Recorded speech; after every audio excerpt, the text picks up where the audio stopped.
Monday, I hope you don't have as much snow as we do. And it still looks like it's supposed to clear up, but it looks like it's sort of drifting down a little bit. Anyway, other than that, today our topic is openness. And how did I find that? Is because I went to my little angel cards. Maybe you could see that. And I said, okay, what am I going to talk about today? And it said openness. So I got thinking about that. And some sort of basic topics I came up with was how open are we to new ideas? Right now, we're in a time of change. They started talking about the Great Reset a few years ago. And it was kind of to get us ready for what was to come, which is changing. In fact, I was having a conversation yesterday with someone, and well, actually several of us. And I was just saying, I'm kind of glad I'm at this end of my time because there's just so much to learn where the young ones coming up are going to know. They won't know any different. They won't know about the freedoms. They won't know the rights that we've had, etc., because it's all changing. So how open are we, the people that the ages are watching this, how open are we to new ideas? And on top of that is how open are we to change, period. I've had to go through a number of changes in my life when I thought everything was going to go, you think that's going to be the way it is forever. And then something happens and everything changes. So how open are we to that? A lot of us, me, one of them, it takes a wee while to readjust to some of the changes. And then I've learned, because they've happened often, not like all the time, but they have happened in my life. So I, recognize that change, there's a lot about changes, and I'm sure at some point in my other talks I talk about how do we handle things when things don't really go the way we want them to go, etc. So another little thought is, how open are we to others' viewpoints? And because we are in this changing period of time, very often we'll have a viewpoint presented to us, one from either one of the shows we're watching or even in our groups that we have. They'll have a different viewpoint or a different take. How open are we to listening to that? How open are we to communicate to that and ask questions about it a little bit, maybe, and find more? Because I find that viewpoints very often are not that easy. And I'm going to come back to that in a moment or two.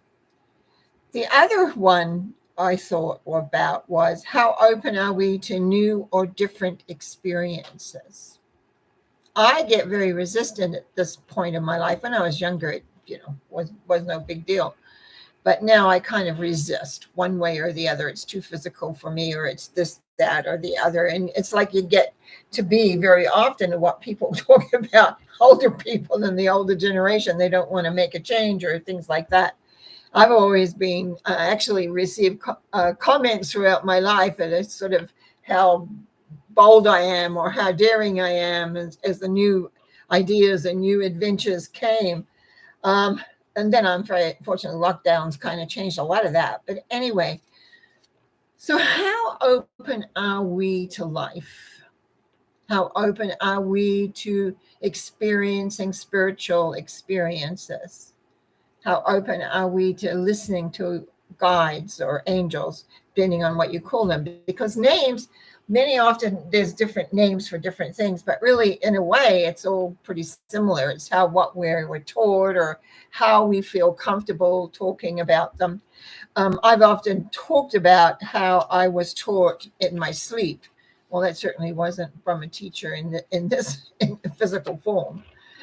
In fact, I can tell you a story about that, which I kind of enjoyed. A gal that I knew, and we spent quite a bit of time together at one point in our lives, and I didn't see her for a long time. And she phoned me, and she said, "Oh, I've been being trained in this mystery school that's not of this plane." And she said, and so I asked the teachers, "Do you know of anybody else that is sort of graduated like, no, that is taking these or being these. And they actually named me and said, oh, she's a graduate now. I thought that was really funny because I studied with them, you could say, for years and years. When I mean studied, they just downloaded all this information. But I would wake up and I would remember some of it. But what would happen is it would come out in my talks. It would come out in my work. I did like this information that I didn't know I knew. But I did know it because it had been such a large part of me, or I had been thinking about things and putting things into perspective. So that's like being open to these new ideas and different concepts. And what happened in my life was, because I was very interested in, you might say, working with myself, getting myself sorted out, learning what I was about really, and who I was beyond sort of the natural, woman, mother, wife, worker, etc. And I was like learning all those things. So once I began taking workshops to learn more about who I was and what I was. And I really gravitated to the ones that wanted to go deep inside. And I would learn things, and then it would be like cogs in a wheel would all come together, and the information would come together. And I'd come out with totally different ideas. And I found at first resistant to a lot of my ideas when I came up. Well, I've got this new chakra system. Well, people didn't like that one at all. Well, I said, and then people began, it's the thought form. It has a lot to do with thought forms. The more people begin to believe the same thing, the thought form grows. So as the mass media knows that, so they put out certain ideas and everybody says the same thing. And then the thought form grows into the population and they accept it. Well, I was very often in the beginning part of my work, like a lone voice. I had taken past life regression with two different teachers. Well, there were workshops, but I learned, and they both had books, and I learned, and I began to doing workshops. Then I had this whole new process given to me one day. And it was like, and then I sort of changed. I changed a little bit of things. And again, people didn't get what I was trying to say. It's not just enough to go back and see yourself in another past life or a future life, because there are future lives for some. And that it's like we need to bring that clearing that we can do from over there into our bodies in the here and now. So you begin to clear a lot of stuff, and you begin to become you rather than all these programs that are running around in you. So the openness to that, the openness to experiment, the openness to embrace a new perspective of who you are and where you're going and what you're doing. And it's like, and now you see, from the last few months, I'm now venturing into this subconscious, which we always knew was there and everything, but now from a different perspective. And so I feel, I'm still on this edge of, not that other people haven't processes to go into the subconscious, but mine is like really going in there and pulling out, and I always look sort of base the same. And this is what amazes me sometimes, because it's like I'm led, and then I say, okay, away you go, do this, put this together.